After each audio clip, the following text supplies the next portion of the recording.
اعوذ باللہ من الشیطان الرجیم بسم اللہ الرحمن الرحیم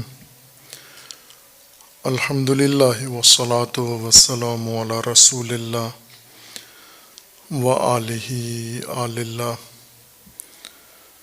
واللعنۃ الدائمۃ علی اعدائہم اعداء اللہ من یوم عداوتہم الی یوم لقاء اللہ اما بعد فقالت فاطمة الزہرا سیدۃ النساء العالمین فجعل اللہ الایمان تطہیرا لکم من الشرک والصلاة تنزیہا لکم من الکبر والزکاة تزکیۃ للنفس ونماء فی الرزق والصیام تثبیتا للإخلاص والحج تشییدا للدین والعدل تنسیقا للقلوب وإطاعتنا نظاما للملة وإمامتنا أمانا للفرقة والجهاد عزا للإسلام والصبر معونة على استيجاب الأجر والأمر بالمعروف مصلحة للعامة وبر الوالدين وقاية من السخط وصلة الأرحام منماة للعدد والقصاص حقنا للدماء والوفاء بالنظر تعريزا للمغفرة وتوفية المكاييل والموازين تغييرا للبخس والنهي عن شرب الخمر تنزيها عن الرجس واجتناب القذف حجابا عن اللعنة وترك السرقة إيجابا للعفة وحرم الشرك إخلاصا له بالربوبية فاتقوا الله حق تقاته ولا تموتن إلا وأنتم مسلمون وأطيعوا الله فيما أمركم به ونهاكم عنه فإنه إنما يخشى الله من عباده العلماء۔ خطبہ نورانی سیدہ طاہرہ فاطمۃ الزہرا سلام اللہ تعالی علیہا محل باس ہے، اور خطبہ کا وہ حصہ جو فلسفہ دین اور فلسفہ احکام سے متعلق ہے۔ اس حصہ میں حضرت فرماتی ہیں کہ اللہ نے ایمان تمہارے لیے شرک سے پاک کرنے کے لیے تمہیں شرک سے پاک کرنے کے لیے مقرر کیا ہے، نماز کبر و غرور کو ختم کرنے کے لیے مقرر فرمائی ہے، صلاۃ و زکوٰۃ تزکیۃ للنفس اور زکوٰۃ نفس کی پرورش کے لیے، ونماء فی الرزق اور تمہاری رزق و روزی میں وسعت و نمو کے لیے مقرر فرمائی ہے، اور اس کے بعد صیام و حج و عدل الی آخر باقی دین کے اجزاء و ارکان کی حکمت بیان فرمائی ہے۔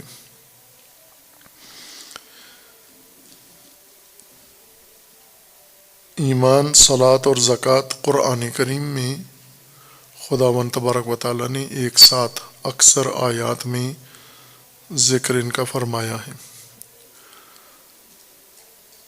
اور ان تین کو وہ حیثیت عطا کی ہے دین الہی میں جو باقی تعلیمات اور باقی امور کو حاصل نہیں ہیں۔ ہر چند ہر عمل کی اور ہر رکن کی اپنی جگہ ایک اہمیت ہے اور ایک حیثیت ہے، لیکن جتنی تاکید ایمان، صلاۃ اور زکوٰۃ کے بارے میں ہے اور جس طرح کا ذکر ان تین کا ہے، ایسے باقی احکام کا نہیں ہے۔ کئی دیگر احکام ہیں جن کے بارے میں ایک آیہ نازل ہوئی ہے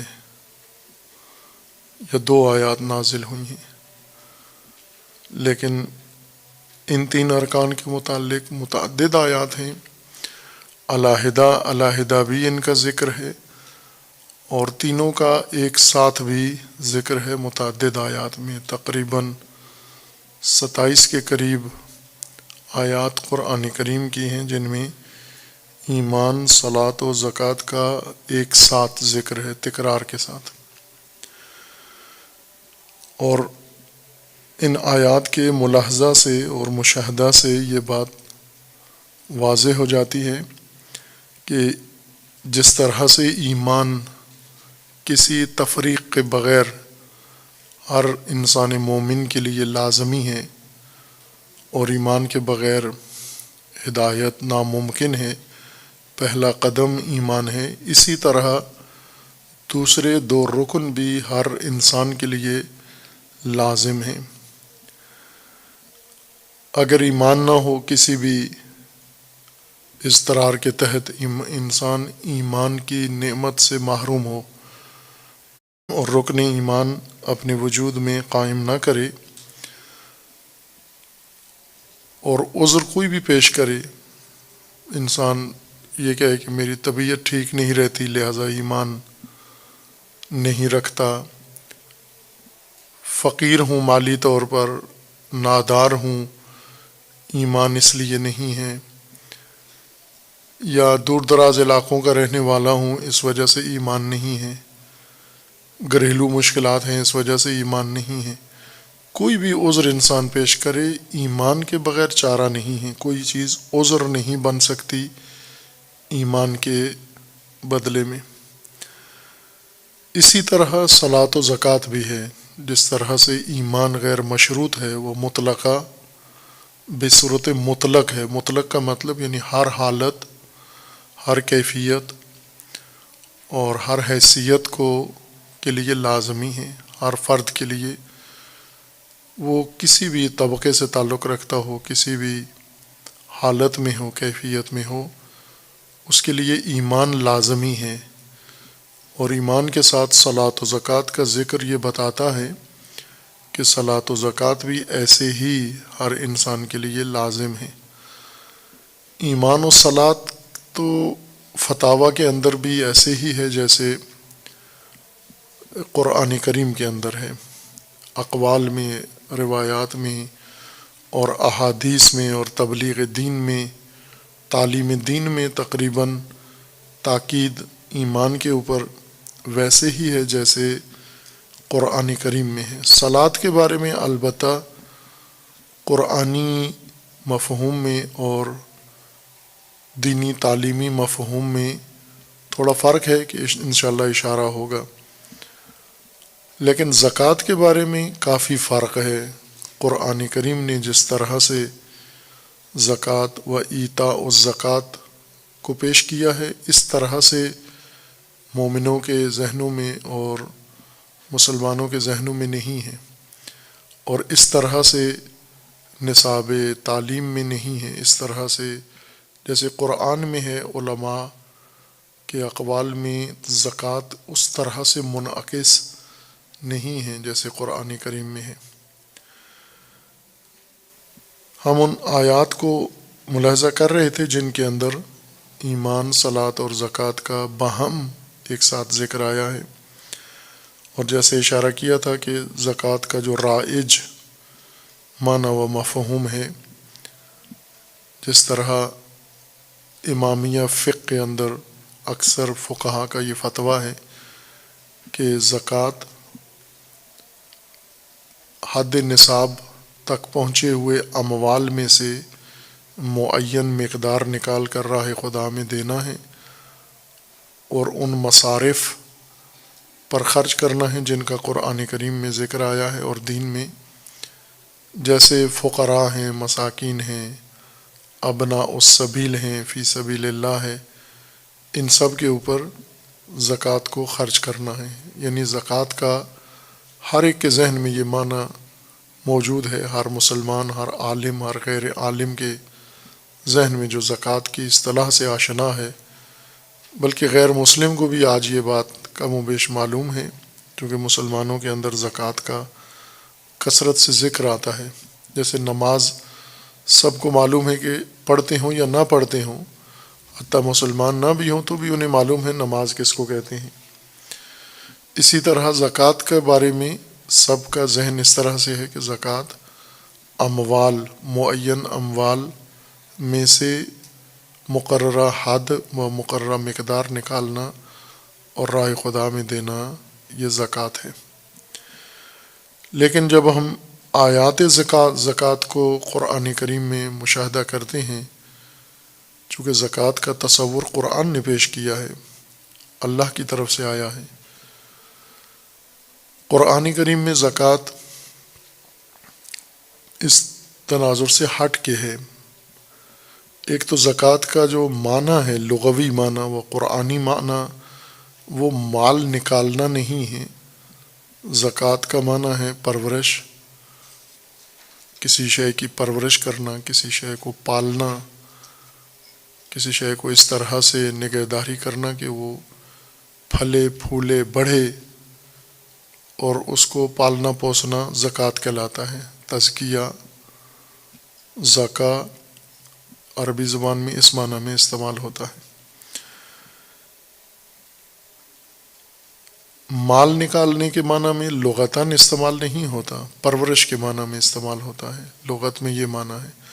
لیکن شرعی اصطلاح، فقہی اصطلاح یہ قائم ہوئی ہے کہ غلات میں سے جیسے جو، گندم، کھجور اور کشمش، ان کی معین مقدار میں سے مقررہ حد راہ خدا میں دینا ہے۔ یا حیوانات میں سے جیسے اونٹ، بھیڑ، بکری اور گائے، اگر یہ آپ کے پاس ہوں اونٹ، اور وہ بھی اس شرط پر کہ یہ پالتو نہ ہوں۔ پالتو سے مراد یعنی انہیں گھر باندھ کے نہ کھلائیں آپ، بلکہ یہ چراگاہوں میں چرنے والے ہوں۔ کچھ حیوانات ہیں جیسے آج کل عموماً یہ ہے کہ چراگاہیں نہیں ہیں، لوگوں نے جانور پالے ہوئے ہیں، جیسے ڈیرے جن لوگوں نے بنائے ہوئے ہیں، ڈیری فارم، اور کثرت سے بھینس گائے پالتے ہیں اپنے مویشی باڑے کے اندر، اور وہاں پر باندھ کے انہیں چارہ خرید کے انہیں گھر میں کھلاتے ہیں یا باڑوں میں کھلاتے ہیں۔ ان جانوروں پر زکوٰۃ نہیں ہے جنہیں آپ باڑے میں یا ڈیری فارم میں پالتے ہیں، باندھ کے کھلاتے ہیں۔ زکوٰۃ ان جانوروں پر ہے جو چراگاہوں میں اور کھیتوں میں یا پہاڑوں میں چرتے ہیں، کھول دیتے ہیں، ان کے مالکین ان کو چھوڑ دیتے ہیں اور وہ خود چر چوک کے آتے ہیں، وہ ان پر زکوٰۃ واجب ہے۔ وہ ویسے حیوانات آج کل بہت قلیل ہیں، دیہاتوں میں یا کوہستانوں میں شاید چند افراد، چند خاندان ہوں جن کے پاس اس طرح کے جانور و مویشی موجود ہیں۔ موجودہ زمانے میں اول تو مال مویشی نہیں ہیں، اگر ہوں بھی تو اس طرح کے نہیں ہیں۔ بس ایک طرف سے زکوٰۃ کا حکم عمومی ہے، وہ مطلق ہے، وہ لازمی، کہ زکوٰۃ سے ہی انسان مومن بنتا ہے، زکوٰۃ سے ہی انسان اپنے مقصود تک پہنچتا ہے اور اطاعت خدا کرتا ہے۔ اور دوسری طرف سے زکوٰۃ جو تشریح فقہ میں کی گئی ہے یا معنی، اس کے مطابق زکوٰۃ آج کے کسی انسان کے لیے قابل عمل ہی نہیں ہے، خواہ وہ امیر ہو یا غریب ہو۔ اور پھر قرآن کریم نے ایسے طبقات کے لیے بھی زکوٰۃ کو لازمی قرار دیا ہے۔ رسول اللہ صلی اللہ علیہ وآلہ وسلم کے عہد میں اور عصر میں اور زمانے میں، جن کے پاس زکوٰۃ کے لیے نہ غلات تھے اور نہ سونا چاندی تھا اور نہ ہی یہ اموال تھے ان کے۔ چند آیات بیان کی تھیں، ان میں سے کچھ آیات باقی ہیں، انہیں ملاحظہ کرتے ہیں اور پھر نتیجہ بحث کا عکس کریں گے۔ سورہ توبہ کی ایک آیا مشاہدہ کی تھی، سورہ توبہ میں ہی آیا 11 میں زکوٰۃ کا پھر ذکر آیا ہے۔ آیا 5 میں بھی تھا اور آیا 11 میں بھی زکوٰۃ کا پھر ذکر آیا۔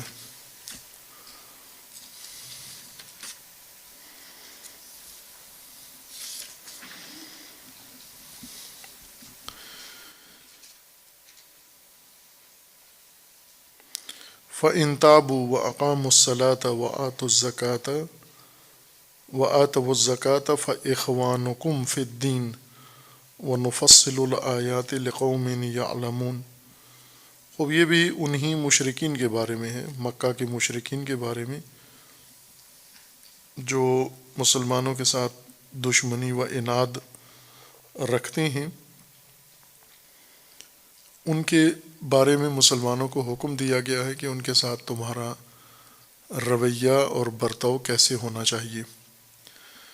ساتھ ہی یہ بھی ذکر کیا گیا ہے کہ اگر وہ توبہ کر لیں، پشیمان ہو جائیں، دشمنی سے دستبردار ہو جائیں، فَإِن تَابُوا وَأَقَامُوا الصَّلَاةَ وَآتَوُا الزَّكَاةَ فَإِخْوَانُكُمْ فِي الدِّينِ، اگر ایمان لے آئیں، توبہ کر لیں اور اقامت الصلاۃ کریں اور ایتاء الزکوٰۃ کریں، تو اس صورت میں وہ تمہارے دینی بھائی ہیں، وہ بھی تمہارے برادر ہیں، اخوان ہیں تمہارے، فَإِخْوَانُكُمْ فِي الدِّينِ، تمہارے دینی بھائی ہو جائیں گے۔ وَنُفَصِّلُ الْآيَاتِ لِقَوْمٍ يَعْلَمُونَ، اور اگر ایسا نہیں کرتے تو اگلی آیت میں اس صورت میں حکم ہے وَإِن نَكَثُوا أَيْمَانَهُم مِّن بَعْدِ عَهْدِهِمْ وَطَعَنُوا فِي دِينِكُمْ فَقَاتِلُوا أَئِمَّةَ الْكُفْرِ إِنَّهُمْ لَا أَيْمَانَ لَهُمْ لَعَلَّهُمْ يَنْتَهُونَ۔ پس مشرک اور کافر جو دشمن ہیں، یہ بھی اگر مسلمان ہونا چاہتے ہیں تو انہیں اقامت الصلاۃ اور ایتاء الزکوٰۃ کرنا ہے۔ سورہ توبہ میں آیا 18 میں پھر تکرار ہوتا ہے یہی مطلب چند آیات کے بعد، آیا 5 میں، 11 میں اور 18 میں۔ انما یعمر مساجد اللہ من آمن باللہ والیوم الآخر واقام الصلاۃ وآتى الزکاۃ ولم یخش الا اللہ فعسى اولئک ان یکونوا من المہتدین۔ انما یعمر مساجد اللہ من آمن باللہ والیوم الآخر واقام الصلاۃ وآتى الزکاۃ۔ مساجد کون تعمیر کرتے ہیں، مساجد کون بناتے ہیں؟ وہ لوگ جو ایمان لائے ہیں اللہ پر اور آخرت پر، اور نماز صلاۃ قائم کرتے ہیں، اقامت الصلاۃ کرتے ہیں، اقام الصلاۃ وآتى الزکاۃ، اور جو زکوٰۃ عطا کرتے ہیں وہ ادا کرتے ہیں۔ ولم یخش الا اللہ، اور اللہ کے علاوہ کسی کی خشیت نہیں کرتے۔ خشیت یعنی پرواہ، خشیت اس حالت کو کہتے ہیں، ہم سب میں ہے، سب انسان خشیت رکھتے ہیں، کوئی انسان ایسا نہیں ہے جس میں خشیت نہ ہو۔ مثلا چھوٹے بچے ہیں، ان میں خشیت ہے، یعنی پرواہ کرتے ہیں۔ کس کی پرواہ کرتے ہیں؟ ویسے بچے باز نہیں آتے، ہر کام کرتے ہیں، لیکن کسی ایک کی، مثلا گھر میں ماں کی پرواہ نہیں کرتے لیکن باپ سے ڈرتے ہیں، باپ کی پرواہ کرتے ہیں۔ ماں بھی اگر ان کو شرارتوں سے روکے تو باپ کا حوالہ دیتی ہے کہ تمہارے باپ کو بتاؤں گی اگر یہ کام تم نے کیا۔ یہی جس کا سن کر اور جس کو دیکھ کر انسان رک جاتا ہے، اس حالت کو خشیت کہتے ہیں، پرواہ کرنا۔ اور بے پرواہ ہونا، بے شک سامنے کھڑا ہو نہ ہو، اس کا نام لیا جائے، ذکر کیا جائے، پھر بھی انسان اپنی کرنی کر گزرے، یہ بے پرواہ لاپرواہ انسان ہے، اس کے دل میں کوئی خشیت نہیں ہے۔ ہر انسان کسی نہ کسی کی پرواہ کرتا ہے، کسی نہ کسی سے جھینپتا ہے، رکتا ہے، ڈرتا ہے، کسی کے احترام میں کوئی کام نہیں کرتا۔ مثلا کلاسوں میں دیکھیں، اسکولوں میں بچوں کو دیکھیں، شور کر رہے ہوتے ہیں، اور جو ہی معلم کلاس کے اندر آتا ہے خاموش ہو جاتے ہیں، منظم ہو جاتے ہیں۔ اسی کو خشیت کہتے ہیں۔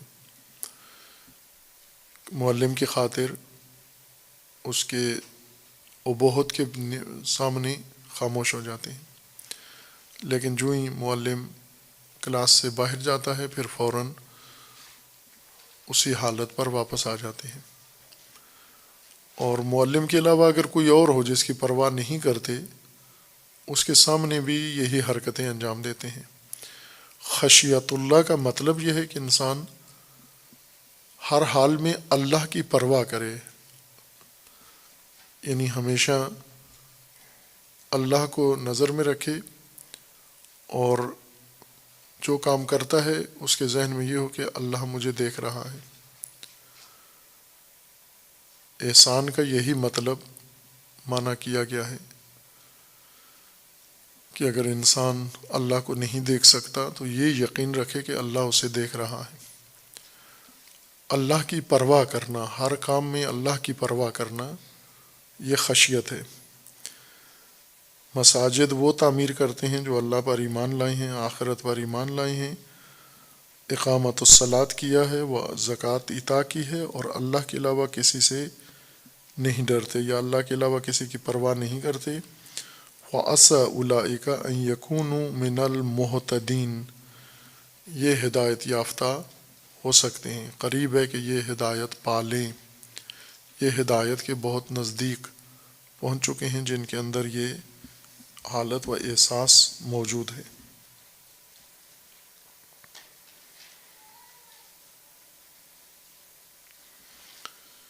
سورہ توبہ میں ہی پھر یہی ذکر ہے، اقامت الصلاۃ و ایتاء الزکوٰۃ باہم ہیں۔ سورہ توبہ آیا 71 میں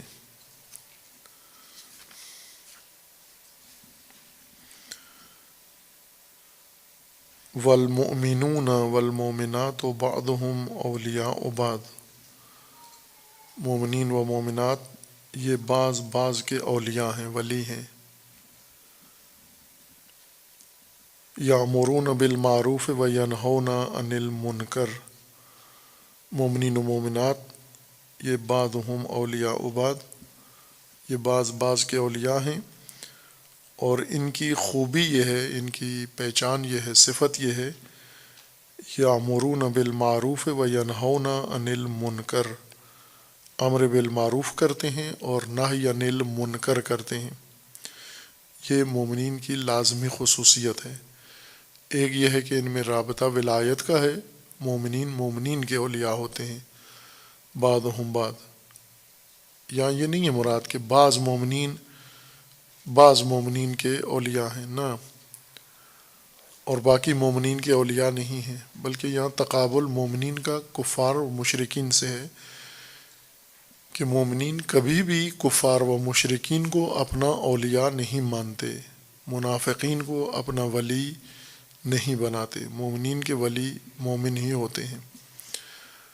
اور مومنین کی جو ولایت کا رشتہ ہے آپس میں، اس رشتے کی ایک نشانی یا نتیجہ یہ ہے کہ امر بالمعروف کرتے ہیں اور نہی عن المنکر کرتے ہیں۔ وَيُقِيمُونَ الصَّلَاةَ وَيُؤْتُونَ الزَّكَاةَ وَيُطِيعُونَ اللَّهَ وَرَسُولَهُ، مومنین امر بالمعروف و نہی عن المنکر کرتے ہیں، اقامت الصلاۃ کرتے ہیں، و ایتاء الزکوٰۃ، یہ مومنین کا ایک رویہ ہے، امر بالمعروف نہی عن المنکر، اقامت الصلاۃ اور ایتاء الزکوٰۃ، وَيُطِيعُونَ اللَّهَ وَرَسُولَهُ، اور مومنین اللہ کی اطاعت کرتے ہیں اور اللہ کے رسول کی اطاعت کرتے ہیں۔ اولئک سیرحمہم اللہ ان اللہ عزیز حکیم، ان پر عنقریب اللہ کی رحمت آئے گی، نازل ہوگی، اور اللہ عزیز و حکیم ہے۔ خوب یہاں پر بھی قرآن کریم میں خداوند تبارک و تعالیٰ نے اقامت الصلاۃ اور ایتاء الزکوٰۃ کو ایک ساتھ ذکر کیا ہے، ایمان کے ساتھ اور اطاعت کے ساتھ۔ یہاں البتہ امر بالمعروف اور نہی عن المنکر کا بھی اضافہ کیا گیا ہے۔ سورہ مریم میں مختلف انبیاء کا ذکر ہے، آیت 54 اور 55 میں ذکر ہے، وَاذْكُرْ فِي الْكِتَابِ إِسْمَاعِيلَ إِنَّهُ كَانَ صَادِقَ الْوَعْدِ وَكَانَ رَسُولًا نَبِيًّا، یہ اسماعیل اور ہیں، اور وہ اسماعیل ذبیح اللہ حضرت ابراہیم خلیل کے فرزند وہ اور اسماعیل ہیں، ان کا بھی نام اسماعیل ہے، اور یہ نبی جن کا ذکر سورہ مریم آیا 54 میں ہے، یہ بھی اسماعیل ہیں، یہ بھی نبی ہیں۔ وہ اسماعیل ذبیح اللہ ہیں، فرزند حضرت خلیل، اور یہ ہیں اسماعیل صادق الوعد، جیسا قرآن نے ان کا ذکر کیا ہے، اسماعیل صادق الوعد، سچا وعدہ سچا کرنے والے، سچ کرنے والے۔ ان کے بارے میں موٹی خصوصیت قرآن نے یہی ذکر کی، اور تاریخ میں بھی ایسے ذکر ملتا ہے کہ وعد، اس وجہ سے ان کو کہا جاتا تھا کہ کسی فرد کے ساتھ سفر کر رہے تھے، اور اس فرد نے انہیں بازار میں ایک جگہ کھڑا کیا کہ آپ یہاں انتظار کریں، میں کوئی کام نپٹا کے آتا ہوں، اور وہ وہاں گیا اور بھول گیا، وہیں سے کام انجام دے کے آگے نکل گیا۔ یہ بھول گیا کہ میں کسی کو منتظر چھوڑ آیا ہوں، کسی کو کہہ آیا ہوں کہ آپ انتظار کریں، اور پھر وقت گزرتا رہا، وہ اپنے کام میں مصروف ہو گیا، لگا رہا۔ غالباً 1 سال بعد یا 3 سال بعد، ایسے تاریخوں میں ہے، اس شخص کا پھر گزر ہوا اسی جگہ سے، اور اس نے دیکھا کہ اسماعیل وہاں کھڑے ہوئے ہیں۔ تو اس نے پوچھا، اس کے ذہن میں نہیں تھا، اس نے پوچھا کہ آپ کیوں کھڑے ہوئے ہیں؟ تو انہوں نے فرمایا آپ کی انتظار میں۔ کہا میری انتظار میں کیوں کھڑے ہوئے ہیں؟ میں نے تو آپ سے ایسا… تو انہوں نے یاد دلایا کہ 1 سال یا 3 سال قبل، جب یاد ہے تم یہاں اکٹھے آئے تھے، اور تو نے یہاں مجھے کھڑا کر کے عہد لیا کہ آپ یہاں رہیں، میں ابھی آتا ہوں، اور میں نے عہد کیا تھا کہ تیرے آنے تک یہیں کھڑا رہوں گا، اور اس کے بعد تو آج آیا ہے اور میں اس وقت سے یہیں پر ہوں۔ اب اس قدر یہ شخصیت وعد کے صدق میں، وفائے عہد میں راسخ تھے۔ وَاذْكُرْ فِي الْكِتَابِ إِسْمَاعِيلَ إِنَّهُ كَانَ صَادِقَ الْوَعْدِ وَكَانَ رَسُولًا نَبِيًّا، یہ نبی تھے، رسول تھے، اور ان کی ایک خصوصیت یہ تھی کہ وَكَانَ يَأْمُرُ أَهْلَهُ بِالصَّلَاةِ وَالزَّكَاةِ وَكَانَ عِندَ رَبِّهِ مَرْضِيًّا۔ خوب یہ جناب اسماعیل اپنے گھر والوں کو، اہل و عیال کو صلاۃ کا امر کرتے تھے، امر بالصلاۃ کرتے تھے، وہ زکوٰۃ، اپنے گھر والوں سے یہ کہتے تھے کہ اقامت الصلاۃ کرو اور ایتاء الزکوٰۃ کرو۔ ظاہر ہے ان کے گھر والے بچے تھے، ان کے زوجہ تھی ان کی، ان کے پاس تو وہ سارے اموال نہیں تھے جو آج زکوٰۃ کے لیے ذکر کیے جاتے ہیں، اگر تھے بھی تو خود باپ کی ملکیت ہوتی ہے، چھوٹے بچوں کو یا بچیوں کو انہیں کہنا۔ تو جس طرح سے صلاۃ کا حکم دیتے تھے اپنے گھر والوں کو، اور صلاۃ کسی اور شے پر موقوف نہیں تھی، منحصر نہیں تھی، مشروط نہیں تھی، اسی طرح سے زکوٰۃ بھی مطلقہ ہے، اور یہ اپنے اہل کو صلاۃ و زکوٰۃ کا حکم دیتے تھے۔ سورہ انبیاء میں آیت 73 میں انبیاء کرام کا ذکر ہے، معروف انبیاء کا قرآن کریم میں جو ذکر آیا ہے، جامع ترین فہرست انبیاء کی یہاں اس سورہ انبیاء میں ہے۔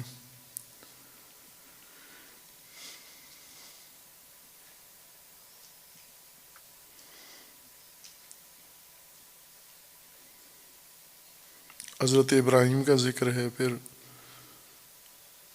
اولاد ابراہیم سے جو انبیاء ہیں ان کا ذکر ہے، اور پھر وَوَهَبْنَا لَهُ إِسْحَاقَ وَيَعْقُوبَ نَافِلَةً وَكُلًّا جَعَلْنَا صَالِحِينَ، یعنی ابراہیم کو ہم نے اسحاق اولاد دی، اور پھر ان کی اولاد یعقوب ہوئے، اور یہ سب صالحین تھے۔ وَجَعَلْنَاهُمْ أَئِمَّةً، یہ سارے انبیاء امام بھی تھے. یہ نقطہ پہلے عرض کیا ہے.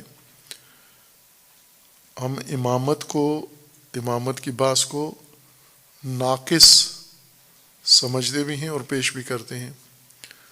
عموماً یہ سنا ہوگا آپ نے بھی کہ رسول اللہ صلی اللہ علیہ وآلہ وسلم کے بعد، آپ کی نبوت و خاتمیت کے بعد امامت کا سلسلہ شروع ہوا.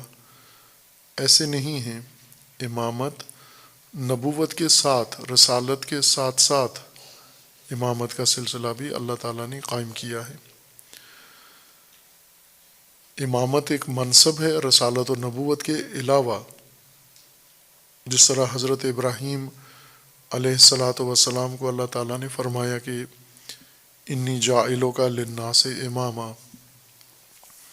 ہم آپ کو لوگوں کا امام قرار دے رہے ہیں. اور یہاں پر اولاد ابراہیم کا بھی ذکر کر کے اسحاق و یعقوب اور دیگر انبیاء کا، ان سب کے بارے میں فرمایا ہے وَجَعَلْنَاهُمْ أَئِمَّةً، ان سب رسل اور انبیاء کو ہم نے آئمہ بھی بنایا ہے، امامت بھی دی ہے ان کو ہم نے. یہدون بامرنا، اور یہ ہمارے امر سے ہدایت کرتے ہیں لوگوں کی. وَأَوْحَيْنَا إِلَيْهِمْ فَعْلَ الْخَيْرَاتِ، ہم نے ان سارے آئمہ پر اور انبیاء پر وحی نازل کی ہے اور فعل خیرات. وَإِقَامَ الصَّلَاةَ وَإِيتَاءَ الزَّكَاةِ، اقامت الصلاۃ اور ایتاء الزکوٰۃ ان تمام نبیوں پر اور آئمہ پر ہم نے لازم قرار دیا ہے اور اس کی وحی کی ہے. وَكَانُوا لَنَا عَابِدِينَ، اور یہ سب ہمارے عبادت گزار تھے. اس سورہ مبارکہ میں اور آیا میں انبیاء کو ایک تو آئمہ قرار دیا گیا اس آیا کی روح سے کہ سب آئمہ تھے، اور دوم یہ کہ اللہ تعالیٰ نے ان کے اوپر لازم قرار دیا تھا اقامت الصلاۃ و ایتاء الزکوٰۃ. بس تمام انبیاء میں یہاں سارے انبیاء کا ذکر ہے اور برجستہ انبیاء کا ذکر ہے، اور ساتھ انہیں فرمایا کہ ان کا فریضہ قرار دیا اقامت الصلاۃ و ایتاء الزکوٰۃ. بس زکوٰۃ ایک مسلسل عمل ہے تمام ادیان میں، تمام اقوام میں، تمام آسمانی کتابوں کا مشترکہ حکم ہے، اور ہر مومن انسان کا فریضہ زکوٰۃ قرار دیا ہے. اور کسی جگہ بھی بیچ میں یہ ذکر نہیں ہے کہ جو صاحبان ثروت ہیں، جن کے پاس مال و منال ہے، وہ زکوٰۃ دیں. جس طرح نماز میں ذکر نہیں ہے کہ ثروت مندوں پر صلاۃ واجب ہے، صلاۃ اقامہ کریں ثروت مند لوگ، بلکہ یکساں بطور مطلق سب کے اوپر اقامت الصلاۃ لازم ہے، اور جن کے لیے اقامت الصلاۃ لازم ہے انہی پر ایتاء الزکوٰۃ بھی لازم و واجب ہے.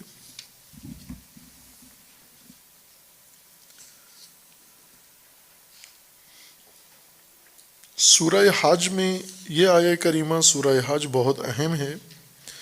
یہاں ہم اس کا ذکر ضمناً کر رہے ہیں، لیکن یہ کسی وقت مستقل زیر باس لائیں گے. سورہ حج آیہ 41 میں ہے الذین ان مکناہم فی الارض اقاموا الصلاۃ وآتوا الزکاۃ وامروا بالمعروف ونہوا عن المنکر وللہ عاقبۃ الامور. ایک فریضہ جو مومنین نے مکمل طور پر ترک کیا ہوا ہے.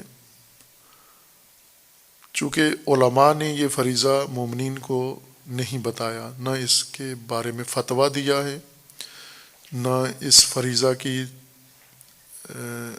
تبلیغ کی ہے، نہ تعلیم دی ہے، نہ نصاب دین میں یہ شامل ہے، جبکہ قرآن میں ہے. اور وہ ہے فریضہ اقامت الدین، دین قائم کرنے کا فریضہ. اور اقامت نظام دین یعنی حکومت دینی، حکومت اسلامی قائم کرنے کا فریضہ جو واجب ہے تمام مومنین کے اوپر، قرآن کریم کی روح سے اور روایات کی روح سے اور سیرت انبیاء اور ائمہ کی روح سے یہ واجب ہے، یہ پہلا واجب ہے، ان کو انجام دیں، اقامت الدین یا اقامہ نظام دین۔ اس آیہ کریمہ میں اسی طرف اشارہ ہے کہ الذین ان مکناہم فی الارض، جن کو ہم زمین پر حاکمیت دیتے ہیں، جنہیں ہم زمین کا حاکم بناتے ہیں، وہ کچھ تو ہیں خود حاکم بن جاتے ہیں طاغوت، لیکن جنہیں اللہ کی طرف سے مکنت اور تمکن اور حاکمیت و قدرت اور اقتدار حاصل ہوتا ہے، اللہ جن کو اقتدار عطا کرتا ہے، یہ جب حکومت بنا لیتے ہیں پھر کیا کرتے ہیں؟ اقاموا الصلاۃ و آتوا الزکاۃ، اقامت الصلاۃ اور ایتاء الزکوٰۃ، وامروا بالمعروف و نہوا عن المنکر، امر بالمعروف و نہی عن المنکر کرتے ہیں۔ اقامت الصلاۃ اور ایتاء الزکوٰۃ اور امر بالمعروف حکومتی فرائض میں سے ہے، حکومتی ذمہ داریوں میں سے ہے، اور یہ مقاصد ہیں اور انہی کے لیے حکومت قائم کرنا لازمی ہے۔ اس آیہ کی روح سے حکومت کے بغیر نہ اقامت الصلاۃ ممکن ہے اور نہ ایتاء الزکوٰۃ ممکن ہے، اور نہ ہی امر بالمعروف ہو سکتا ہے اگر حکومت نہ ہو۔ الذین ان مکناہم فی الارض اقاموا الصلاۃ و آتوا الزکاۃ، وہ لوگ جنہیں ہم تمکن و مکنت و قدرت و اقتدار عطا کرتے ہیں۔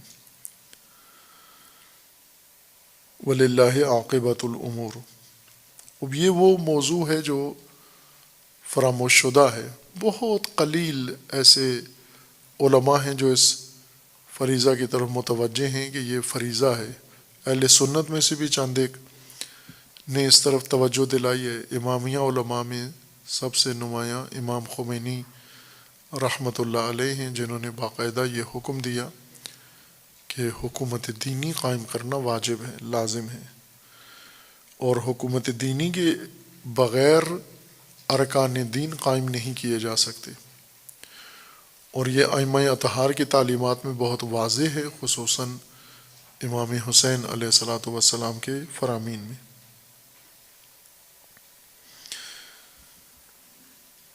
یہاں بھی اقامت الصلاۃ و ایتاء الزکوٰۃ کا ذکر ہے ایک ساتھ، اور وہ بھی حکومت کے لیے کہ تمکن در ارض، اس کا مقصد اقامت الصلاۃ و ایتاء الزکوٰۃ ہے۔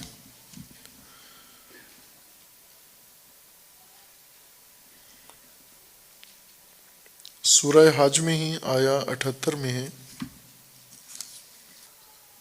مومنین کو حکم دیا گیا ہے کہ مومنو تم یہ کام کرو، وجاہدوا فی اللہ حق جہادہ، تم اللہ کی راہ میں جہاد کرو اور حق جہاد کرو۔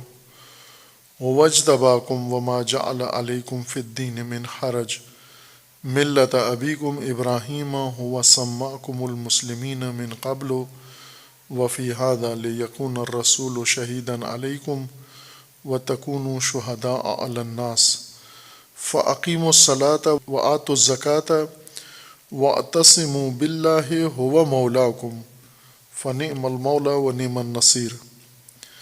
مومنوں کو حکم ہے جہاد کرو راہ خدا میں، فی اللہ میں جہاد کرو، حق کا جہاد ہی۔ جہاد قتال کے علاوہ ہے، بعض اوقات قتال در راہ خدا بھی جہاد ہے، لیکن جہاد عام ہے۔ جہاد کا مطلب ہے کوشش، پہلے یہ معنی کیا ہے، متوجہ کیا ہے۔ جہاد کا مطلب ہوتا ہے جہد، تمام توانائی، مقصد کے حصول کے لیے تمام توانائی خرچ کر دینا، اتنی توانائی خرچ کر دینا کہ انسان کے اندر پیچھے توانائی کی کوئی رمق نہ بچے، اس کو جہد کہتے ہیں۔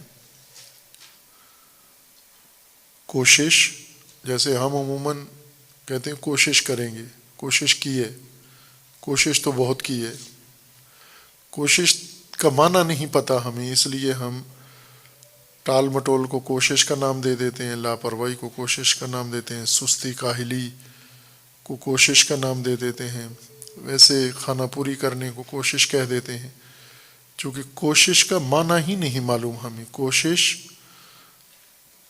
اپنے مقصود کے لیے، اپنے ہدف کے لیے تمام توانائی جتنی اللہ نے دی ہے، ذہنی، قلبی، ایمانی، علمی، معنوی، جسمانی، مالی، جتنی توانائی اللہ نے دی ہے وہ ساری راہ میں خرچ کر دینا، یہ جہد کہلاتا ہے۔ اور اسی کا حکم ہے وجاہدوا فی اللہ حق جہادہ، اللہ کی راہ میں جہاد کرو اور حق جہاد کرو۔ یا راہ بھی نہیں ہے، وجاہدوا فی اللہ، اللہ میں جہاد کرو، جہد در خدا، جہد فی اللہ کرو۔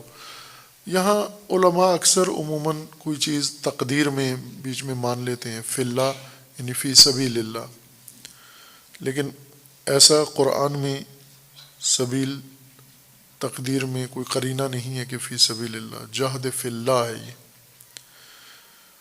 وَاجْتَبَاكُمْ، اللہ نے تمہیں انتخاب کیا ہے، وَمَا جَعَلَ عَلَيْكُمْ فِي الدِّينِ مِنْ حَرَجٍ، اللہ نے جو دین تمہارے لیے مقرر کیا ہے اس میں کوئی حرج اور مشقت اور تنگی، سختی نہیں ہے۔ ملت ابیکم ابراہیم، یہ جو دین اللہ نے بنایا ہے یہ راہ ابراہیم ہے۔ ملت عربی زبان میں راستے کو کہتے ہیں، مسلک کو، مکتب کو کہتے ہیں۔ یہ حضرت ابراہیم کا مذہب ہے جو آپ کے لیے اللہ نے دین بنایا ہے، یہ راستہ ان کا ہے۔ اردو فارسی میں ملت قوم کو کہتے ہیں، عربی میں ملت مذہب و مسلک کو کہتے ہیں۔ ملت ابراہیم یعنی مذہب ابراہیم، مسلک ابراہیم۔ ملت ابیکم ابراہیم هو سماکم المسلمین من قبل، ابراہیم نے پہلے سے ہی تمہیں مسلمان کہا تھا۔ وفی ھذا لیکون الرسول شہیدا علیکم وتکونوا شہداء علی الناس، تاکہ رسول تم پر گواہ بنے اور تم لوگوں پر۔ فاقیموا الصلاۃ وآتوا الزکاۃ، پس جب مسلک ابراہیمی ہے تمہارے لیے مقرر کیا ہے، دین ابراہیم ہے، تو اقامت الصلاۃ کرو اور ایتاء الزکوٰۃ کرو تم۔ واعتصموا باللہ، اور اللہ سے اعتصام کرو، هو مولاکم نعم المولا و نعم النصیر۔ سورہ آل عمران میں واعتصموا بحبل اللہ، اللہ کی رسی سے اعتصام کرو، اور سورہ حج میں ہے واعتصموا باللہ، اللہ سے اعتصام کرو، بیچ میں رسی بھی نہیں ذکر کی گئی، حبل نہیں ہے، اللہ سے اعتصام کرو۔ اعتصام، عصمت، ابھی آپ کی کانفرنس کا موضوع بھی یہی ہے، عصمت فاطمیہ محور وحدت امت اسلامیہ۔ عصمت زیادہ چرچا ہوتا ہے، عصمت کا عموماً ممبروں کے اوپر خطباء، ذاکرین، اور اکثر عصمت کا ذکر تو کر رہے ہوتے ہیں لیکن اس کے معنی کی طرف توجہ نہیں ہوتی، معنی کے بغیر ہی ذکر عصمت کرتے ہیں۔ عصمت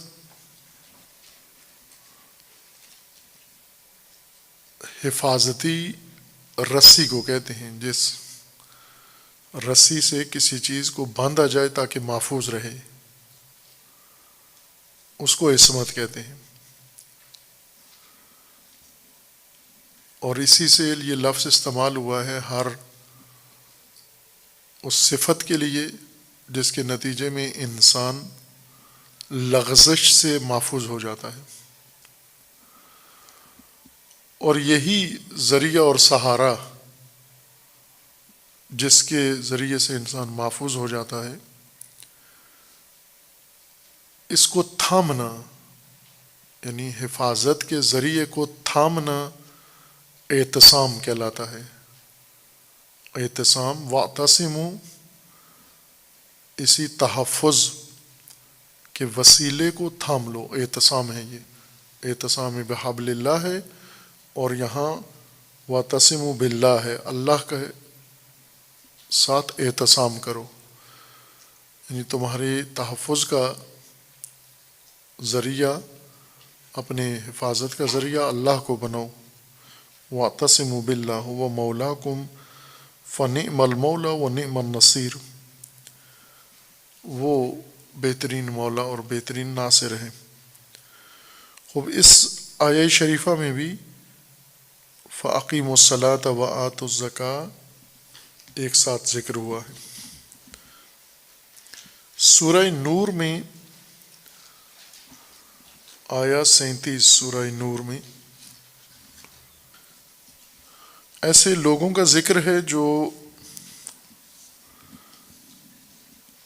کسی چیز میں مصروف ہو کر اپنے فرائض ترک نہیں کرتے، مشغولیات کو بہانہ قرار دے کر، مصروفیات کو بہانہ قرار دے کر، اور دیگر جو اپنی ان کی سرگرمیاں ہوتی ہیں ان کو بہانہ قرار دے کر فرائض ترک نہیں کرتے، جبکہ ہم جس تہذیب و ثقافت و کلچر سے تعلق رکھتے ہیں اس میں فرائض کے ترک کرنے کا بہت ہی مناسب بہانہ مصروفیات، مشغولیات، سرگرمیاں۔ فریضہ کیوں نہیں انجام دیا؟ وقت نہیں ملا، مصروف تھے بہت۔ کن کاموں میں مصروف تھے؟ پڑھائی میں مصروف تھے، تعلیم میں مصروف تھے، لوگوں سے ملنے ملانے میں مصروف تھے، کام کاروبار میں مصروف تھے، گھریلو معاملات میں مصروف تھے۔ اکثر ہمارا یہ بہانہ ہوتا ہے کہ فرائض کیوں انجام نہیں دیتے؟ مصروفیات کی وجہ سے، فراغت نہیں ہے۔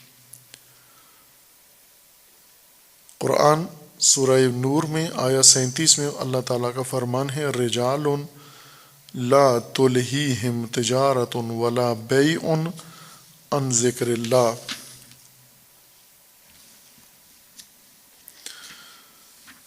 وہ مرد، وہ شخصیات، وہ انسان جنہیں کوئی چیز مشغول نہیں کرتی، نہ تجارت، نہ لین دین، اور نہ دیگر مصروفیات، کس چیز سے مشغول نہیں کرتی اور توجہ نہیں ہٹاتی؟ عن ذکر اللہ، ذکر خدا سے کوئی چیز انہیں منصرف نہیں کرتی، کوئی چیز انہیں دور نہیں کرتی۔ وَإِقَامِ الصَّلَاةِ، اور نماز، صلاۃ، اقامت الصلاۃ سے کوئی چیز معنی نہیں بنتی ان کی، کوئی مصروفیت، کوئی الہا، نہ تجارت، نہ بیع، نہ لین دین، نہ سفر، نہ روابط، نہ گھریلو اور خاندانی معاملات، کوئی چیز بھی انہیں الہا نہیں کرتے۔ الہا پہلے معنی کیا ہوا ہے لہو، جس سے لفظ لہو بنتا ہے، لام ہے دو آنکھوں والی اور واو، لہو، جیسے سورہ تکاثر میں ہے الہاکم التکاثر حتی زرتم المقابر، تمہیں الہا کر دیا ہے، الہاکم، تمہیں الہا کر دیا ہے، کس نے؟ تکاثر نے، کثرت طلبی نے، کثرت پسندی نے، اضافہ خواہی نے تمہیں مصروف کر دیا ہے، غافل کر دیا ہے اپنے فرائض اور ذمہ داریوں سے۔ اب اسی طرح بہت مصروف لوگ جن کے پاس وقت ہی نہیں ہے، کس میں؟ تجارت میں، بیع میں، اور اتنے غرق ہیں کہ ذکر خدا بھی نہیں کرتے، اقامت الصلاۃ نہیں کرتے، اور ایتاء الزکوٰۃ نہیں کرتے۔ سورہ نور میں ہی آیا 56 میں، یہ آیا تکمیل ہے اسی پہلی آیا کی، الذین ان مکناہم فی الارض، جنہیں ہم تمکن در زمین دیں گے وہ نماز قائم کریں گے، صلاۃ قائم کریں گے اور زکوٰۃ عطا کریں گے۔ یہ آیا 55 انہی کے بارے میں ہے اور آیا 56 بھی انہی کے بارے میں ہے۔ آیا 55 میں ہے وعد اللہ الذین آمنوا منکم وعملوا الصالحات لَيَسْتَخْلِفَنَّهُمْ فِي الْأَرْضِ كَمَا اسْتَخْلَفَ الَّذِينَ مِنْ قَبْلِهِمْ وَلَيُمَكِّنَنَّ لَهُمْ دِينَهُمُ الَّذِي ارْتَضَىٰ لَهُمْ وَلَيُبَدِّلَنَّهُمْ مِنْ بَعْدِ خَوْفِهِمْ أَمْنًا يَعْبُدُونَنِي لَا يُشْرِكُونَ بِي شَيْئًا وَمَنْ كَفَرَ بَعْدَ ذَلِكَ فَأُولَٰئِكَ هُمُ الْفَاسِقُونَ۔ اللہ کا وعدہ ہے ان لوگوں سے جو ایمان لائے ہیں، عمل صالح کیا ہے۔ اللہ کا یہ وعدہ ہے کہ خدا انہیں زمین کی خلافت عطا کرے گا جس طرح سے ان سے پہلے والوں کو عطا کی ہے، اور اللہ تعالیٰ انہیں تمکن اقتدار دینی عطا کرے گا۔ وَلَيُمَكِّنَنَّ لَهُمْ دِينُهُمْ، ان کے دین کو ان کی مکنت اور ان کا اقتدار قرار دے گا، دینی اقتدار دے گا۔ اور پھر وہ لا یشرکون بی شیئا، وہ اللہ سے کسی قسم کا کوئی شریک نہیں ٹھہراتے۔ اور انہی کے بارے میں ہے کہ جب انہیں تمکن مل جاتا ہے، حاکمیت مل جاتی ہے، کیا کریں گے؟ وَأَقِیمُوا الصَّلَاةَ وَآتُوا الزَّکَاةَ وَأَطِیعُوا الرَّسُولَ لَعَلَّکُمْ تُرْحَمُونَ، اقامت الصلاۃ اور ایتاء الزکوٰۃ کرتے ہیں اور اطاعت رسول۔ خوب یہاں بھی اقامت الصلاۃ و ایتاء الزکوٰۃ باہم ذکر کیا گیا ہے۔ سورہ نمل میں آیا 3 میں ہے بسم اللہ الرحمن الرحیم طاسین تلک آیات القرآن و کتاب مبین ہدی و بشری للمؤمنین الذین یقیمون الصلاۃ و یؤتون الزکاۃ وہم بالآخرۃ ہم یوقنون۔ ان کے بارے میں ہے طاسین، یہ کتاب، یہ قرآن ہے، اس کی آیات ہیں، اور کتاب مبین، یہ ہدایت ہے و بشارت ہے مومنین کے لیے، وہ مومنین جو اقامت الصلاۃ اور ایتاء الزکوٰۃ کرتے ہیں اور آخرت پر ایمان رکھتے ہیں۔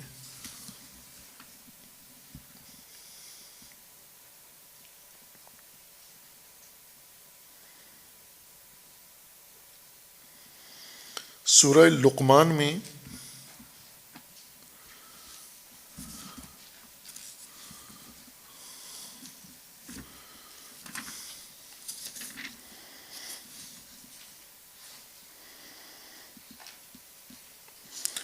آیت 4 میں ہے بسم اللہ الرحمن الرحیم الف لام میم تلک آیات الکتاب الحکیم ہدی و رحمۃ للمحسنین الذین یقیمون الصلاۃ و یؤتون الزکاۃ وہم بالآخرۃ ہم یوقنون۔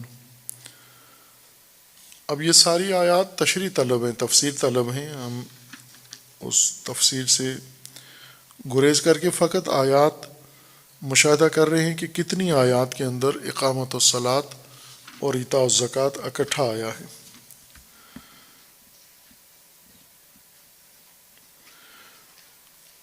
ایک آیا جو پہلے اشارہ کیا تھا کہ ایسے طبقات کے لیے بھی اللہ تعالیٰ نے ایتاء الزکوٰۃ کو لازم قرار دیا ہے جن کے پاس مال مویشی، سونا چاندی اور غلات نہیں ہیں۔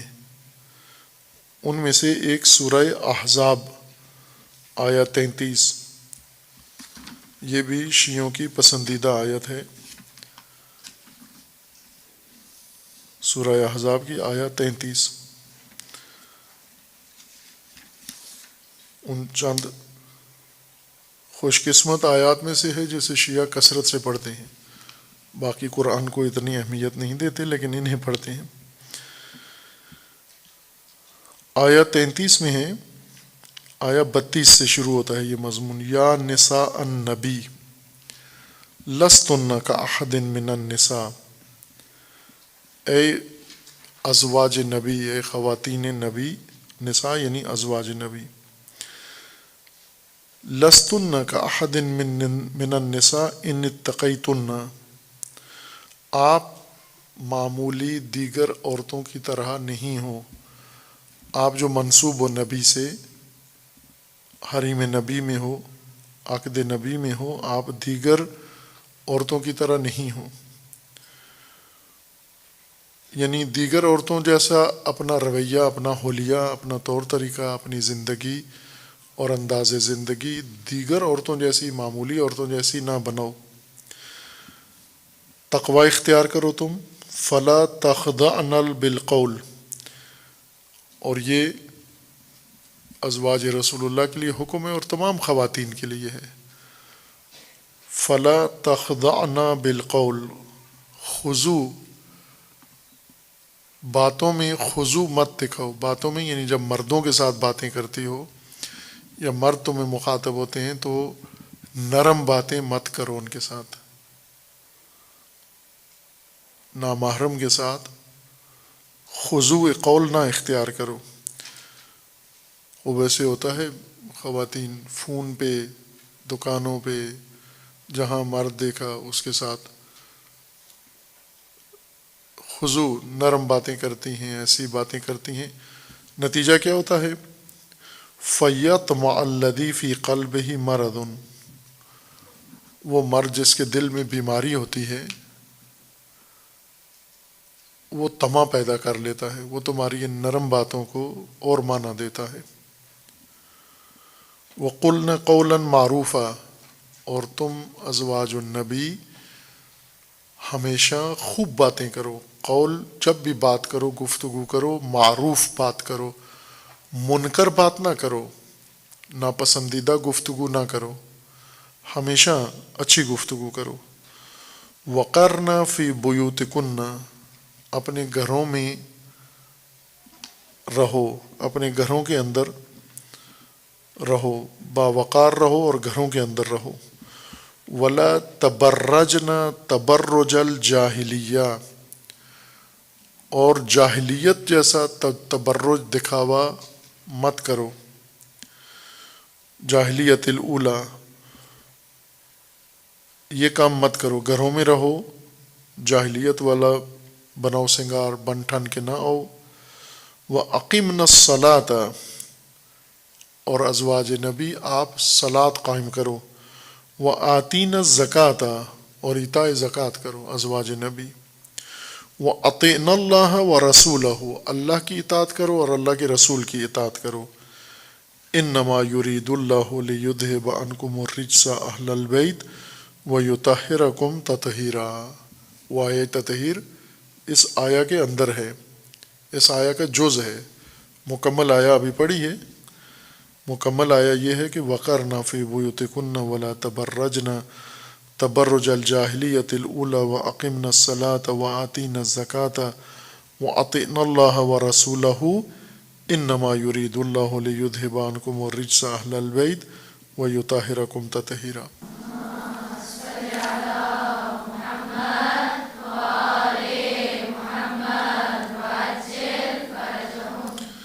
یہاں ایک تفسیری و اعتقادی بحث ہے مفصل مسالک کے درمیان کہ امامیہ اور بعض اہل سنت ان کے نزدیک یہ آیت تطہیر ازواج کے بارے میں نہیں، اگرچہ سیاق آیت ازواج کے بارے میں ہے، لیکن بیچ میں جو اہل بیت کا ذکر آیا ہے، اہل بیت وہی ہستیاں ہیں جن کے بارے میں روایت بھی ہے. یعنی رسول اللہ کے اہل بیت وہ 4 ہستیاں، جناب سیدہ امیر المومنین امام حسن و امام حسین علیہ السلام، یہ اہل بیت رسول کے زمرے میں آتے ہیں. لیکن بعض اہل سنت علماء کہتے ہیں چونکہ یہ آیت قرینہ ہے کہ ازواج کے تذکرے کے ضمن میں یہ آیت آئی ہے، اس وجہ سے ازواج مراد ہیں اس سے. باہر کے وہ بات ایک علیحدہ بات ہے. ہمارا شاہد مثال اس باس تطہیر میں نہیں ہے، اقامت الصلاۃ و ایتاء الزکوٰۃ میں ہے. ازواج نبی آپ جاہلیت کی طرح بن ٹھن کے نہ آؤ، خضوع بالقول نہ کرو، نرم باتیں مردوں سے مت کرو، گھروں کے اندر رہو، مستقر رہو، اور اقامت الصلاۃ کرو و ایتاء الزکوٰۃ کرو. یعنی ایتاء الزکوٰۃ خواتین کے لیے بھی ہے، مردوں کے لیے بھی ہے۔ اب ازواج النبی تو مسلم ہے کہ ان کے پاس اموال نہیں تھے، نہ غلات کی مالک تھیں وہ، نہ ہی وہ بھیڑ بکریاں تھیں جب یہ آیت نازل ہوئی۔ البتہ پہلے رسول اللہ کی زوجہ تھیں حضرت خدیجہ، ان کے پاس سب کچھ تھا، لیکن یہ آیت اس وقت نازل نہیں ہوئی، یہ آیت مدینہ میں نازل ہوئی۔ حضرت خدیجہ جب حلقہ عقد رسول اللہ میں تھیں تو اور کوئی زوجہ نہیں تھی، فقط وہی تھی۔ بعد میں مدینہ میں آ کر رسول اللہ کی تعدد ازواج، اور پھر ازواج رسول اللہ میں سے بعض ایسے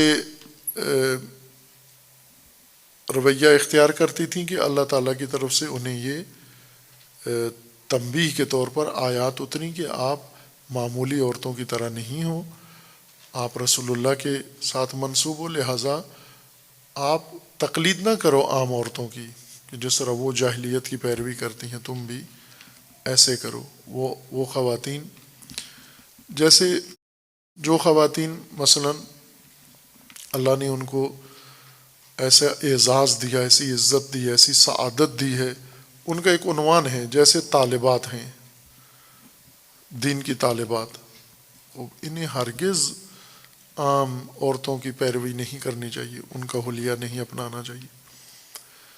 عام عورتیں کیا کرتی ہیں؟ مثلا عام گھروں کی معمولی عورتیں، مثلا شہری عورتیں، دیہاتی عورتیں جو ہدایت سے محروم ہیں اور ثقافتی طور پر پرورش پاتی ہیں، ان کا لباس جیسا ہے تم ویسا نہ پہنو، وہ جیسے حلیے بناتی ہیں تم ایسے حلیے نہ بناؤ، وہ جیسے باتیں کرتی ہیں تم ایسے باتیں نہ کرو،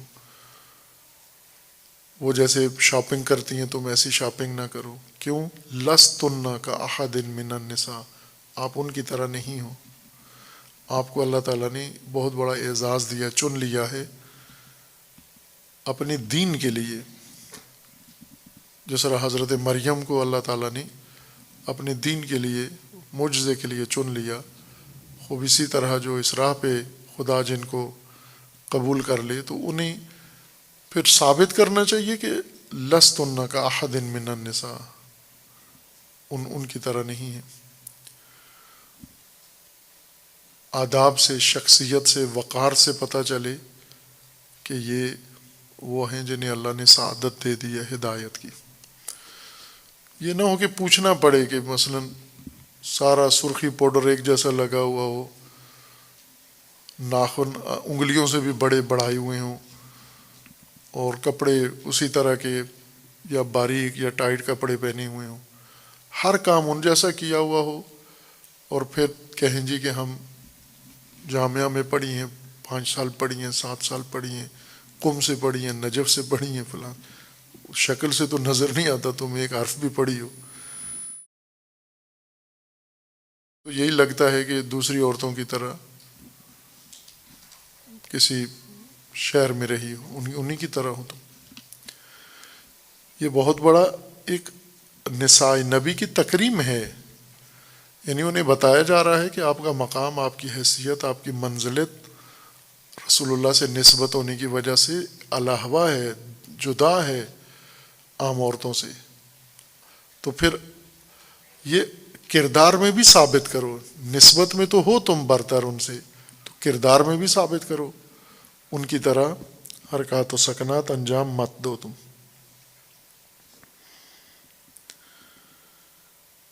وَأَقِمْنَ الصَّلَاةَ وَآتِينَ الزَّكَاةَ، اب رسول اللہ کی ازواج کو کہا گیا ہے کہ آپ گھروں میں بیٹھ کے ایتاء الزکوٰۃ کرو۔ اب گھروں میں بیٹھ کے کہاں سے زکوٰۃ لائیں گے؟ بھیڑیں، وہ بھی چرنے والی بھیڑیں رسول اللہ کی ازواج کے پاس تو نہیں تھیں، کسی ایک زوجہ کے پاس بھی نہیں تھی۔ بکریاں، اونٹ جن پر زکوٰۃ لازم ہے جو فقہی حکم کے مطابق، لیکن قرآن کہہ رہا ہے کہ گھروں میں بیٹھ کے ایتاء الزکوٰۃ کرو۔ گھروں میں بیٹھ کر اقامت الصلاۃ تو ہو سکتا ہے، لیکن گھروں میں بیٹھ کر ایتاء زکوٰۃ کیسے کریں گے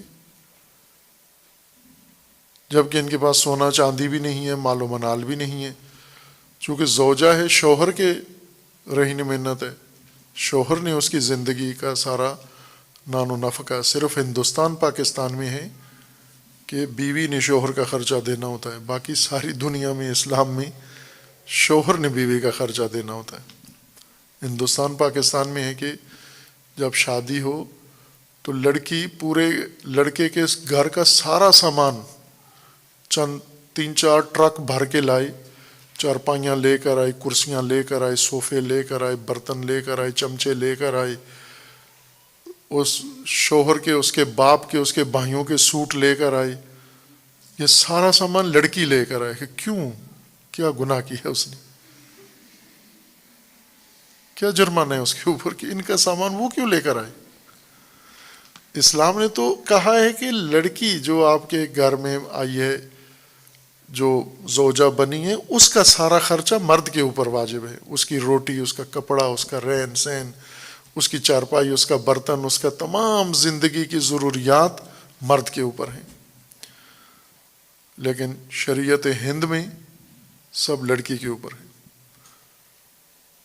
اور یہ بدلنا چاہیے، یہ نظام، یہ ماحول۔ عموماً خواتین کے پاس تو نہیں ہوتا مال و منال، ریوڑ اور بکریاں اور لیکن زکوٰۃ ان پر، جیسے صلاۃ خواتین پر لازم ہے، گھر میں رہیں نمازیں پڑھیں، وہ گھر میں رہیں ایتاء الزکوٰۃ کریں۔ کیسے ایتاء الزکوٰۃ کریں؟ بس معلوم ہوا کہ ایتاء الزکوٰۃ کا ایک ایسا مفہوم ہے جو گھریلو خاتون کے لیے بھی لازمی ہے۔ اللہ تعالیٰ رسول اللہ کی ازواج کو فرما رہے ہیں کہ گھر میں بیٹھو، گھریلو خاتون بنو، باہر مت نکلو، تبرج الجاہلیہ مت کرو، بن ٹھن کے جاہلیت کی عورتوں کی طرح، وہ اس ماحول کی طرح بازاروں میں مت آؤ تم۔ وَأَقِمْنَا الصَّلَاةَ وَآتِينَا الزَّكَاةَ وَأَطِيعْنَا اللَّهَ وَرَسُولَهُ، گھروں میں رہو اور اقامت الصلاۃ و ایتاء الزکوٰۃ و اطاعت خدا و اطاعت رسول کرو، یہ خواتین کے لیے حکم ہے۔ پس ایتاء الزکوٰۃ ممکن ہے خواتین کے لیے، ان خواتین کے لیے جن کے پاس کچھ بھی نہیں ہے، سارا کچھ ان کے شوہر کا ہے، اور ممکن ہے شوہر کے بھی ریوڑ اور اونٹ نہ ہوں، جس طرح رسول اللہ کے نہیں تھے۔ رسول اللہ ایتاء الزکوٰۃ کرتے تھے، لیکن نہ اونٹ تھے، نہ ریوڑ تھے، نہ بھیڑ بکریاں، نہ غلہ تھا رسول اللہ کے پاس۔ اور رسول اللہ تو اس طرح جاگیردار لینڈ لارڈ نہیں تھے۔ اسی طرح سورہ مجادلہ میں آیت 13 میں، سورہ مجادلہ میں آیت 13 میں ہے اَأَشْفَقْتُمْ أَن تُقَدِّمُوا بَيْنَ يَدَيْ نَجْوَاكُمْ صَدَقَاتٍ فَإِذَا لَمْ تَفْعَلُوا وَتَابَ اللَّهُ عَلَيْكُمْ فَأَقِيمُوا الصَّلَاةَ وَآتُوا الزَّكَاةَ وَأَطِيعُوا اللَّهَ وَرَسُولَهُ وَاللَّهُ خَبِيرٌ بِمَا تَعْمَلُونَ۔ یہ بھی ایک ماجرا ہے، یہاں اس کی وضاحت میں نہیں جاتے، صرف اتنا مشاہدہ کر لیں کہ یہاں پر بھی اقامت الصلاۃ و ایتاء الزکوٰۃ کو ایک ساتھ ذکر کیا گیا ہے۔ اور اسی طرح آیا 20 میں سورہ مزمل میں، سورہ مزمل میں ہے ان ربک یعلم انک تقوم ادنی من ثلثی اللیل ونصفہ وثلثہ وطائفۃ من الذین معک واللہ یقدر اللیل والنہار علم ان لن تحصوہ فتاب علیکم فاقرؤوا ما تیسر من القرآن علم ان سیکون منکم مرضی وآخرون یضربون فی الارض یبتغون من فضل اللہ وآخرون یقاتلون فی سبیل اللہ فاقرؤوا ما تیسر منہ واقیموا الصلاۃ وآتوا الزکاۃ واقرضوا اللہ قرضا حسنا وما تقدموا لانفسکم من خیر تجدوہ عند اللہ وخیرا واعظم اجرا واستغفر اللہ ان اللہ غفور رحیم۔ خوب اس آیہ شریفہ میں بھی اقامت الصلاۃ و ایتاء الزکوٰۃ باہم ہے۔ اور آخری آیہ جو اس مضمون کی، جن میں ایک ساتھ ایتاء الصلاۃ و اقامت الصلاۃ و ایتاء الزکوٰۃ ہے، سورہ بینہ ہے۔ سورہ بینہ میں بہت واضح طور پر اقامت الصلاۃ و ایتاء الزکوٰۃ کو ذکر کیا گیا ہے۔ وما امروا الا لیعبدوا اللہ مخلصین لہ الدین، آیا 5 میں ہے، وما امروا الا لیعبدوا اللہ مخلصین لہ الدین حنفاء ویقیموا الصلاۃ ویؤتوا الزکاۃ وذالک دین القیمہ۔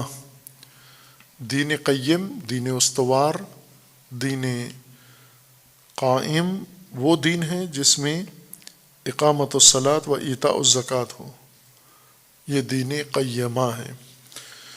خوب یہ آیات وہ ہیں جن میں ایک ساتھ ذکر آیا ہے اقامت الصلاۃ و ایتاء الزکوٰۃ کا۔ اس میں مشاہدہ کیا کہ بہت سارے طبقات کے لیے ایک تو صلاۃ و زکوٰۃ باہم ہیں اور باقی احکام علیحدہ ایک ایک آیت میں بیان کیے گئے ہیں۔ باقی آیات کا کسی کا بھی حج جیسے روزہ، حج، ان کا نماز کے ساتھ جوڑ کے ذکر نہیں کیا گیا، یعنی صلاۃ کے ساتھ۔ صلاۃ کا جفت زکوٰۃ ہے۔ ہم عموماً اردو میں اور اپنی مقامی زبانوں میں نماز روزہ جفت بنایا ہوا ہے، نماز روزہ، نماز روزہ کرتے ہیں، نماز روزہ کیا کرو، نماز روزہ کر رہے ہیں، لیکن زکوٰۃ کو بیچ میں سے ہٹا دیا۔ قرآن کہہ رہا ہے صلاۃ و زکوٰۃ، ہم کہہ رہے ہیں نماز و روزہ، یعنی ہم نے جوڑی الگ بنا لی ہے قرآن کے مقابلے میں، روزے کو نماز کے ساتھ جوڑ دیا ہے، جبکہ قرآن نے صلاۃ کے ساتھ زکوٰۃ کو جوڑا ہے۔ صلاۃ و زکوٰۃ، صلاۃ و زکوٰۃ، صلاۃ و زکوٰۃ، یہ دونوں کام کرنا لازم ہے آپ کے اوپر۔ روزوں کا کفارہ بھی رکھا گیا ہے کہ اگر خود کہا بھی گیا ہے کہ اگر روزے نہیں رکھ سکتے، اگر سختی ہے، اگر پریشان ہو فلاں، تو روزہ بعد میں رکھ لو، قضا کر لو، فلاں کر لو، لیکن صلاۃ و زکوٰۃ کا نہیں رکھا گیا متبادل کہ اگر صلاۃ و زکوٰۃ نہیں کر سکے تو کفارہ دے دو یا فلاں کر لو۔ صلاۃ و زکوٰۃ ہر صورت میں کرنا ہے، کیونکہ صلاۃ و زکوٰۃ کی تلافی کفاروں سے نہیں ہوتی۔ صلاۃ و زکوٰۃ خود صلاۃ و زکوٰۃ سے ہی ان کا مقصود حاصل ہوتا ہے۔ اب یہاں یہ بات ہمارے ذہن میں آ جائے کہ ایک تو زکوٰۃ ارکان دین میں سے ہے قرآن کریم کے نزدیک۔ اب ظاہر ہے ہمارے ذہن میں دین کے تصویریں بہت ساری ہیں، سنی سنائی دین کی تصویریں، پڑھی ہوئی دین کی تصویریں، رائج روایتی تعلیم دین سے پیدا ہونے والی دین کی تصویریں، تبلیغات کے نتیجے میں دین کی پیدا ہونے والی تصویریں، یہ ساری ہمارے ذہن میں ہیں۔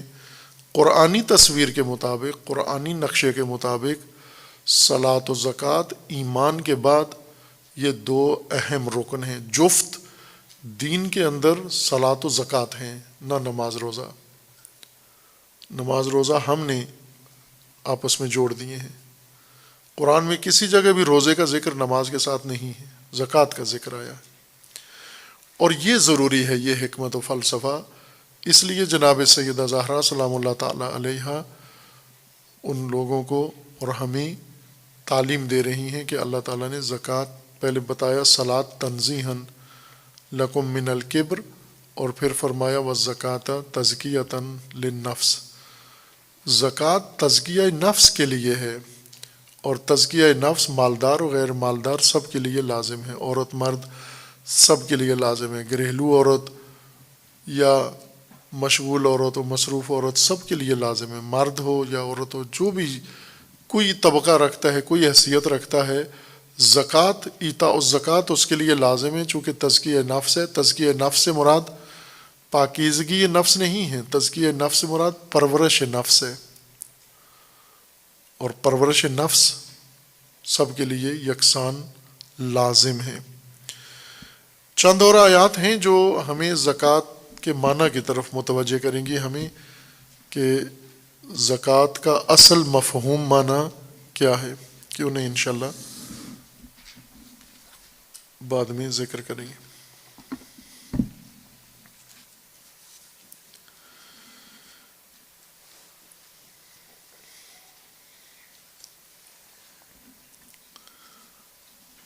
حضرت زہرا سلام اللہ تعالیٰ علیہا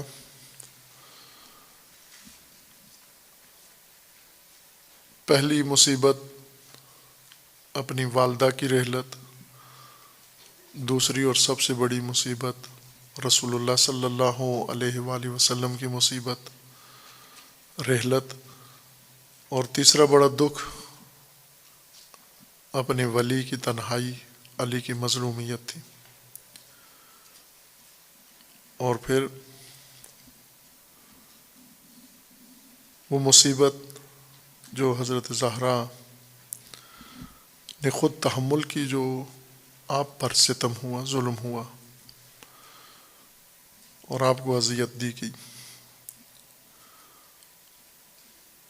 اور آخر کار اسی غم میں دنیا سے رخصت ہو گئی۔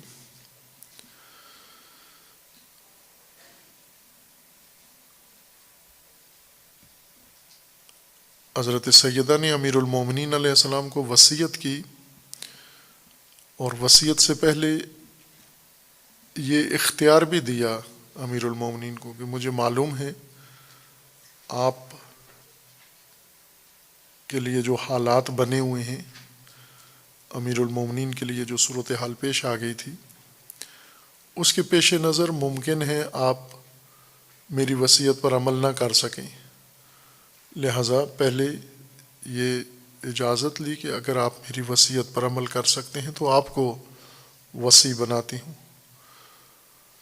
اور اگر نہیں ممکن تو پھر میں کسی دوسرے کو، زبیر ابن عوام کا نام لیا، کہ میں انہیں اپنا وصی بناتی ہوں کہ وہ میری وصیت پر عمل کریں اور کرائیں۔ امیر المومنین نے قبول کیا کہ میں وصیت قبول کرتا ہوں آپ کی، اور پھر وہ وصیت بی بی نے فرما دی۔ یہ آخری وقت میں تھا۔ اس سے پہلے کئی روز تک بی بی گھر کے اندر محصور ہو گئیں اور گھر سے باہر آنا چھوڑ دیا، لوگوں سے ملنا ملانا بھی ترک کر دیا، عیادت کے لیے آنے والوں کو منع کر دیا، افسوس کے لیے ہمدردی کرنے والے جو آنا چاہتے تھے انہیں بھی۔ کئی لوگوں نے تکراراً وقت لینے کی کوشش کی کہ ہمیں اجازت دی جائے، ہم عیادت کے لیے جاتے ہیں۔ جب خبر پہنچی ان تک علالت کی تو اجازت مانگی، لیکن حضرت نے اجازت نہیں دی، کسی کو بھی نہیں دی۔ بعد میں ایک موقع پر انصار کی خواتین جب انہوں نے بہت اصرار کیا تو ایک دن حضرت نے انہیں قبول کیا اور ان کے لیے خطبہ بیان فرمایا کہ یہ دوسرا بڑا اہم خطبہ ہے۔ ایک یہ خطبہ فاطمیہ ہے جسے فدکیہ بھی کہا جاتا ہے، اور ایک وہ خطبہ ہے جو انصار کی خواتین کے سامنے بی بی نے مفصل بیان کیا، اور بڑا اثر ہوا ان خواتین کے اوپر۔ وہ بھی تاریخوں میں لکھا ہے کہ کس کیفیت میں بی بی نے خطبہ صادر کیا۔ لیکن یہ خطبہ جو ماہ لباس ہے، اس خطبے کا شان نزول راویوں نے یہ ذکر کیا ہے کہ بی بی جس دن حاضر ہوئی مسجد میں حکمرانوں کے سامنے کہ اپنا حق جا کر ثابت کریں، اس دن بی بی نے تیاری کی اپنے معمول کے لباس کے اوپر، جو ہمیشہ پیراہن ہوتا تھا، اور مقنعہ یہ معمول کا لباس تھا۔ مقنعہ خواتین کے اس لباس کو کہتے ہیں جو سر سے لے کے کمر تک بدن کو ڈھانپ لیتا ہے، اس کو مقنعہ کہتے ہیں، اور جو سر سے لے کے پاؤں تک کو ڈھانپ لے وہ کسا یا ردا کہلاتی ہے۔ کہ بی بی نے معمول کے لباس کے اوپر مقنعہ اوڑھا، اور مقنعہ کے اوپر بی بی نے ردا اوڑھی، اور وہ ردا اتنی دراز تھی، لمبی تھی کہ زمین پہ لگ رہی تھی، اور بی بی جب گھر سے روانہ ہوئی تو وہ ردا ریت کے اوپر، زمین کے اوپر لگ رہی تھی۔ راویوں نے لکھا ہے کہ اس دن جناب سیدہ عموماً مسجد میں جانے کے لیے وہ مخصوص در استعمال کرتی تھی جو رسول اللہ صلی اللہ علیہ وآلہ وسلم نے کھولا ہوا تھا بی بی کے حجرے سے مسجد کے اندر۔ پہلے اور بھی لوگوں کے حجروں کے دروازے مسجد کی طرف تھے، وہ سارے بند کروا دیے اور صرف ایک در آخر تک کھلا رہا، اور وہ حضرت زہرا کا گھر تھا، امیر المومنین کے گھر۔ یہ در آخر تک کھلا رہا اور بی بی جب بھی مسجد جانا چاہتی اسی در سے جایا کرتی تھی۔ لیکن اس دن، جس دن احتجاج کرنے گئیں اور اپنا حق لینے کے لیے گئیں، اس در سے نہیں گئیں بلکہ مسجد کے صدر دروازے سے، جہاں سب کے لیے آنا جانا ہوتا تھا، اور جس در سے رسول اللہ صلی اللہ علیہ وآلہ وسلم جایا کرتے تھے مسجد میں، اس در سے بی بی روانہ ہوئیں۔ اور راویوں نے لکھا ہے کہ جب گھر سے نکلیں، تیز قدم اٹھاتے ہوئے رسول اللہ صلی اللہ علیہ وآلہ وسلم کے انداز میں مسجد میں داخل ہوئیں، یعنی وہ چال قدموں کی وہی تھی جو رسول اللہ صلی اللہ علیہ وآلہ وسلم کی ہوا کرتی تھی، اس انداز سے داخل ہوئیں۔ مسجد کے اندر جب تشریف لے گئیں، جا کر پردے کے پیچھے تشریف فرما ہوئیں، بیٹھ گئیں۔ ہمراہ چند خواتین اور تھیں، ام ایمن تھیں، فضہ تھیں، یہ بزرگوار خواتین تھیں۔ ان کے ہمراہ بیٹھ کر بی بی نے رونا شروع کیا، اور پھر آہستہ آہستہ بی بی کے گریے کی اور بکا کی آواز بلند ہونا شروع ہو گئی، اور پھر شدت کے ساتھ رونا شروع کر دیا۔ اس قدر درد مندانہ فریاد کی کہ اہل مسجد سب رونے لگے۔ کافی دیر تک یہ کوہرام مسجد کے اندر برپا رہا، اور اس کے بعد بی بی نے ایک وقفہ کیا، اور وقفے کے بعد یہ خطبہ شروع کیا۔ طولانی خطبہ تھا۔ اس خطبے کے بعد پھر کارروائی ہوئی۔ بی بی نے جب اپنے حق کا مطالبہ کیا،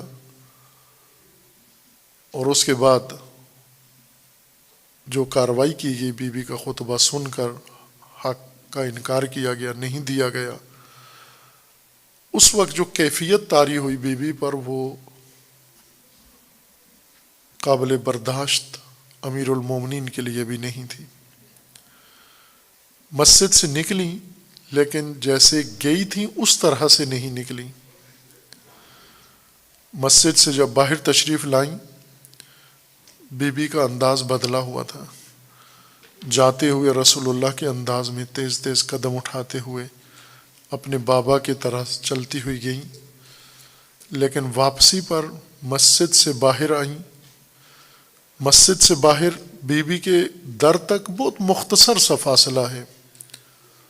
مسجد کے در کا اور بی بی کے در کا بہت مختصر فاصلہ ہے، چند قدم کا راستہ تھا، لیکن یہ چند قدم کا راستہ چلتے ہوئے زہرا کو بہت دیر لگی۔ 2 قدم اٹھاتی پھر بیٹھ جاتی، پھر بی بی کو سہارا دیا جاتا، کھڑی ہوتی، 2 قدم اٹھاتی پھر بیٹھ جاتی۔ ام ایمن پوچھتی ہیں، بی بی کیا ہو گیا آپ کو؟ فرمایا میری ٹانگوں میں طاقت ختم ہو گئی ہے، مجھ سے چلا نہیں جا رہا۔ باہر کے پہنچی، اپنے در تک پہنچی، در کے پیچھے امیر المومنین منتظر تھے، سیدہ کے آنے کے منتظر تھے۔ جناب سیدہ گھر میں داخل ہوئیں، داخل ہو کر در کے پیچھے بیٹھ گئیں، وہیں زمین پر خاک پر بیٹھ گئیں، اور بیٹھ کر فریاد شروع کر دی، رونا شروع کر دیا، اور ایسے جملے کہے جو امیر المومنین کو عمر بھر رلاتے رہے۔ جب بی بی کو روتا ہوا دیکھا، امیر المومنین نے پوچھا، اے بنت نبی، مجھے لگتا ہے کہ آپ کو حق نہیں دیا گیا۔ رو کر فرماتی ہیں، اے علی، اے کاش فقط اتنا ہی ہوتا، مجھے حق نہ دیا گیا ہوتا، میرے حق کا انکار کر دیا گیا ہوتا۔ اے علی، آپ کو معلوم نہیں میرے ساتھ کیا ہوا ہے، دربار میں، مسجد میں میرے ساتھ کیا حشر ہوا ہے۔ اور وہاں پر سیدہ نے ایک جملہ کہا جس نے علی کو رلا دیا۔ جناب زہرا وہاں پر رو کر فرماتی ہیں اے کاش میں آج زندہ نہ ہوتی، مر گئی ہوتی، میں یہ دن نہ دیکھتی، میں یہ منظر نہ دیکھتی، اے علی کاش میں مر گئی ہوتی۔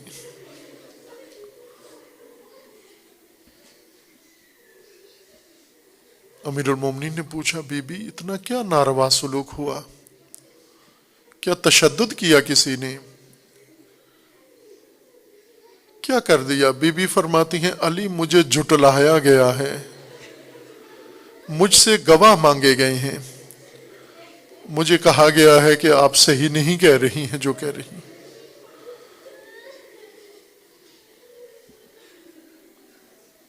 اب وہ تماچے کا اثر زیادہ تھا، تازیانوں کا اثر زیادہ تھا، یا اس جھٹلائے جانے کا اثر زیادہ تھا؟ زہرا کو اس جھٹلائے جانے نے بھی مار کر دیا۔